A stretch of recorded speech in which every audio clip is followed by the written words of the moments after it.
नमस्कार, उत्तराखंड समाचार में आपका स्वागत है। मैं देवेंद्र प्रसाद। सबसे पहले मुख्य समाचार। प्रदेश के पर्यटन मंत्री सतपाल महाराज और पूर्व मंत्री अमृता रावत कोरोना पॉजिटिव संक्रमण की चपेट में आए। परिवार के सदस्य और स्टाफ के 22 लोग। राज्य में आज सामने आए 53 नए मामले।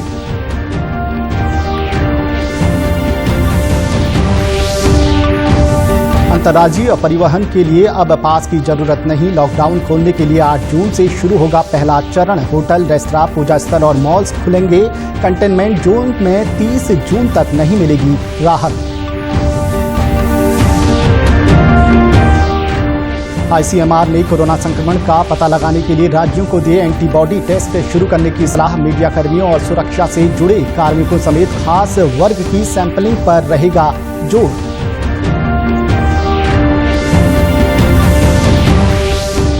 और उत्तराखंड लौटे प्रवासियों को स्वरोजगार से जोड़ने के लिए प्रयास तेज। चंपावत में बनाया गया स्वरोजगार प्रकोष्ठ। रुद्रप्रयाग में कृषि विभाग ने तैयार की योजना।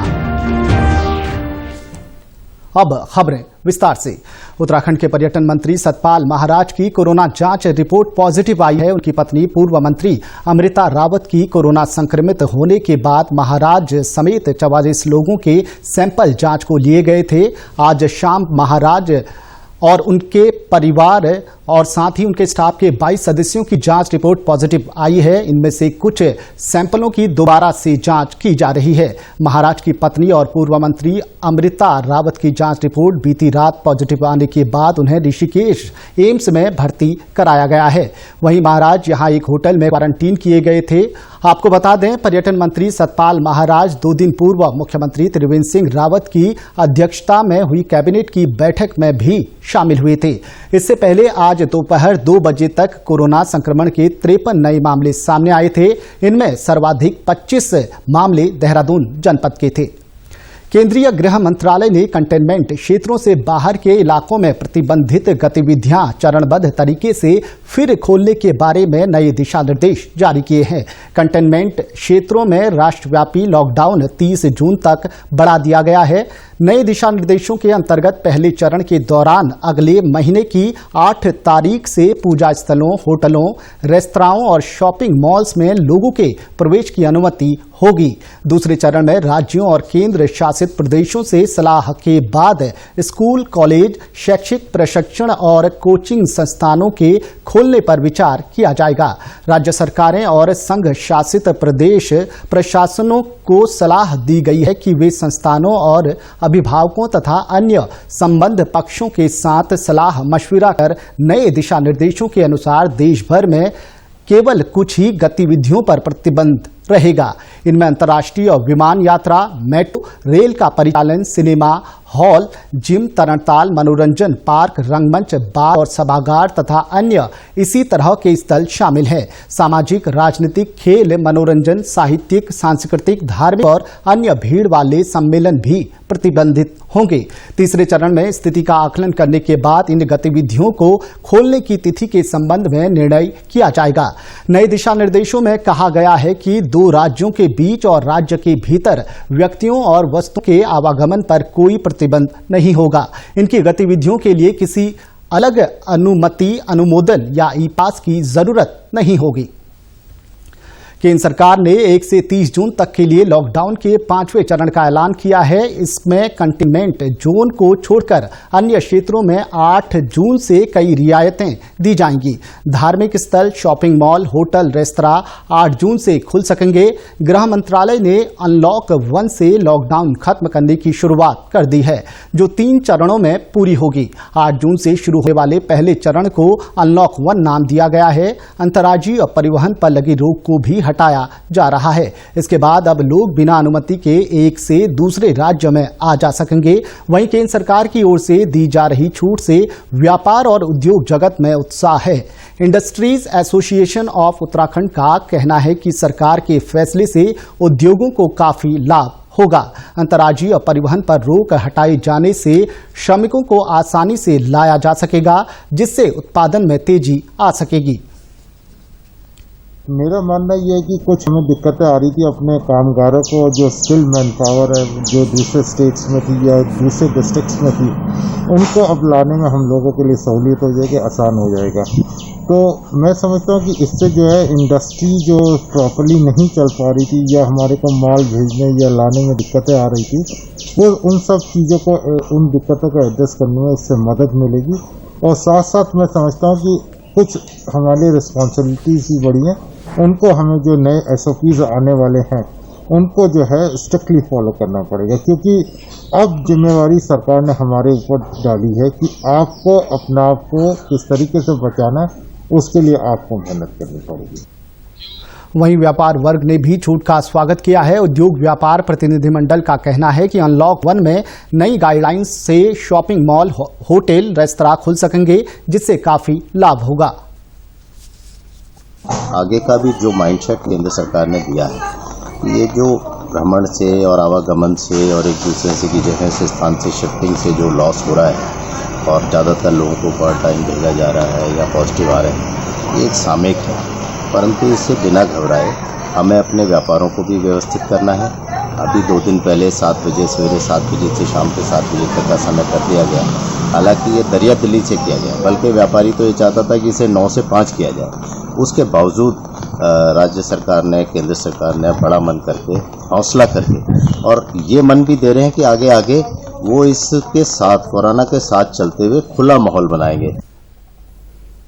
भारतीय आयुर्विज्ञान अनुसंधान परिषद यानी ICMR ने आबादी के बड़े हिस्से में कोरोना संक्रमण की वास्तविक स्थिति का पता लगाने के लिए सभी राज्यों को एंटीबॉडी टेस्ट शुरू करने को कहा है। एलिसा पद्धति से होने वाले इस टेस्ट का उद्देश्य खासतौर से उन लोगों का पता लगाना है जिनमें कोरोना संक्रमण के बावजूद बाहरी तौर पर कोई लक्षण नहीं दिखते हैं, लेकिन वे दूसरों में कोरोना संक्रमण का कारण बन रहे हैं। ICMR ने राज्यों को खासतौर से उन वर्गों की सैंपलिंग पर जोर देने के लिए कहा है जिनकी रोग प्रतिरोधक क्षमता कमजोर है अथवा जो लॉकडाउन अवधि में भी निरंतर बाहर रहे हैं।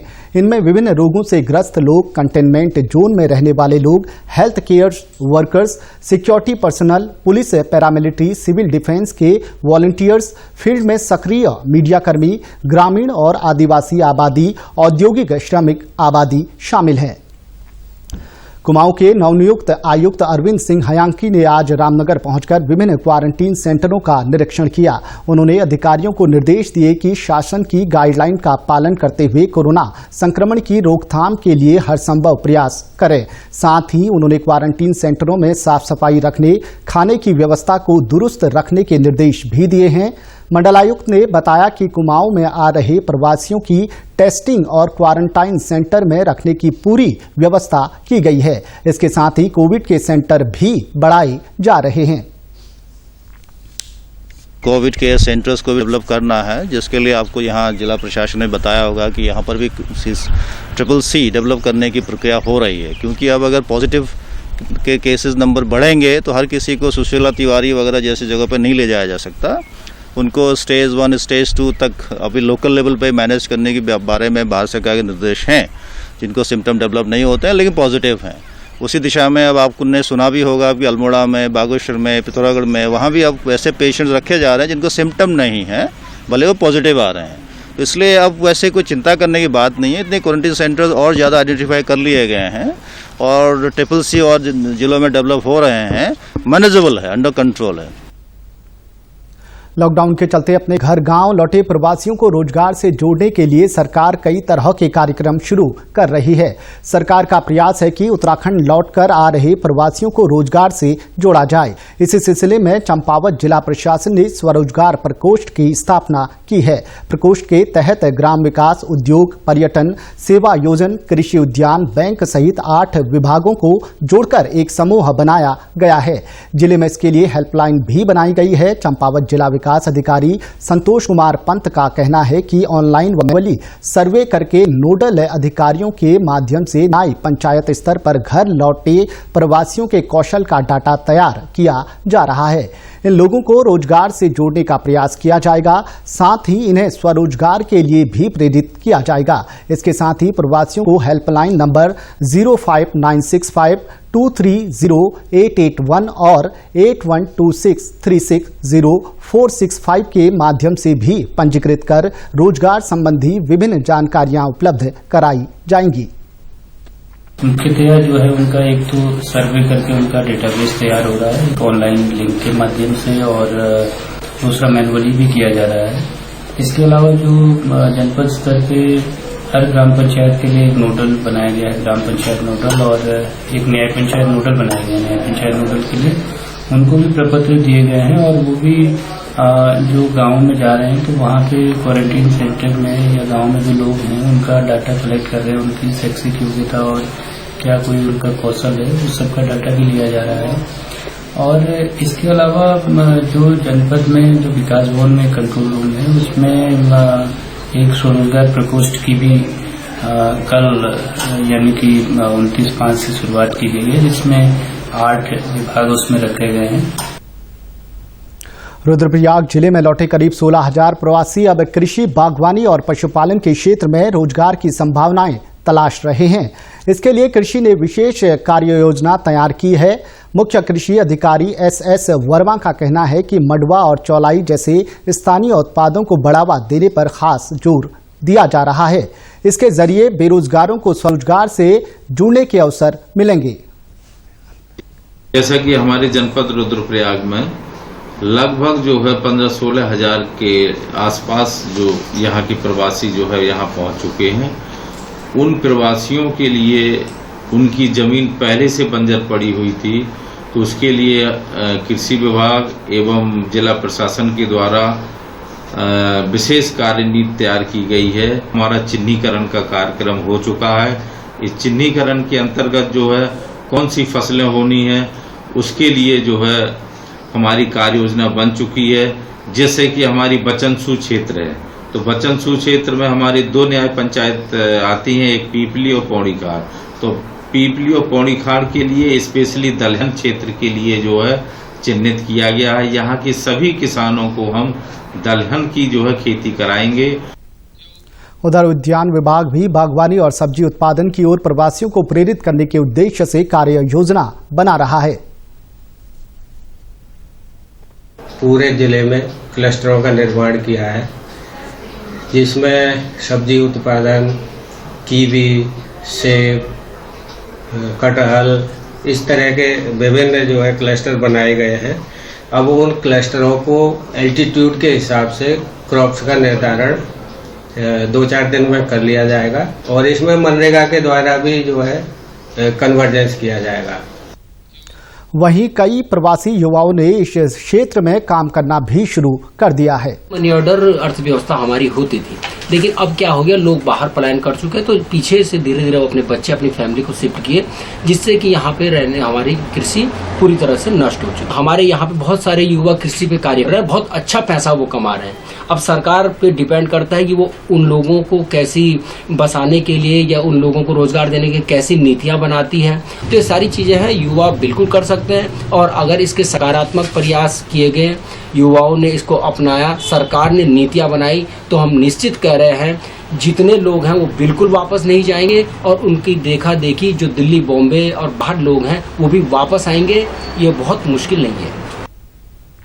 प्रदेश में आज मौसम का मिजाज बदलने से लोगों ने गर्मी से राहत महसूस की। हालांकि मौसम में तब्दीली 28 मई से ही आ गई थी, लेकिन बीते शनिवार को मैदानी क्षेत्रों में धूप खिलने से गर्मी महसूस की गई। रविवार को तड़के से ही देहरादून समेत प्रदेश के अधिकांश हिस्सों में घने बादल छाए रहे। वहीं राजधानी में हल्की बूंदाबांदी भी हुई। अल्मोड़ा में भी हल्की बारिश हुई। पौड़ी में झमाझम बारिश होने से मौसम खुशगवार हो गया, तो कोटद्वार में घने बादल छाए रहे। चंपावत जिले में रुक रुक कर हल्की बारिश होती रही। चमोली जिले में हेमकुंड, फूलों की घाटी, रूपकुंड, रुद्रनाथ, वैदनी, बुग्याल, सरीखे ऊंचाई वाले इलाकों में बारिश और हल्की बर्फबारी की सूचना है। जिले के अधिकांश हिस्सों में दिन भर आसमान पर बादलों का डेरा रहा। इस बीच मौसम विभाग की ओर से जारी बुलेटिन में कहा गया है कि राज्य के पर्वतीय क्षेत्र में 4 जून तक हल्की बारिश की संभावना है। वहीं बाकी जगह मौसम आमतौर पर शुष्क रहेगा। उत्तराखंड के समाचारों में इतना ही। चलते चलते मुख्य समाचार एक बार फिर। प्रदेश के पर्यटन मंत्री सतपाल महाराज और पूर्व मंत्री अमृता रावत कोरोना पॉजिटिव। संक्रमण की चपेट में आए परिवार के सदस्य और स्टाफ के 22 लोग। राज्य में आज सामने आए 53 नए मामले।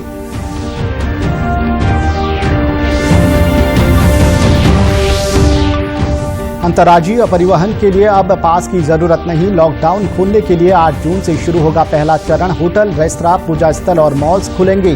कंटेनमेंट जोन में 30 जून तक नहीं मिलेगी राहत।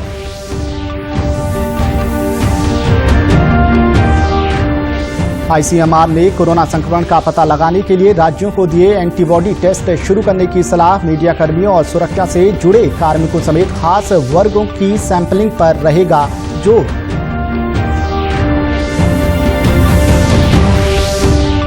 और उत्तराखंड लौटे प्रवासियों को स्वरोजगार से जोड़ने के लिए प्रयास तेज। चंपावत में बनाया गया स्वरोजगार प्रकोष्ठ। रुद्रप्रयाग में कृषि विभाग ने तैयार की योजना। इस बुलेटिन में इतना ही। नमस्कार।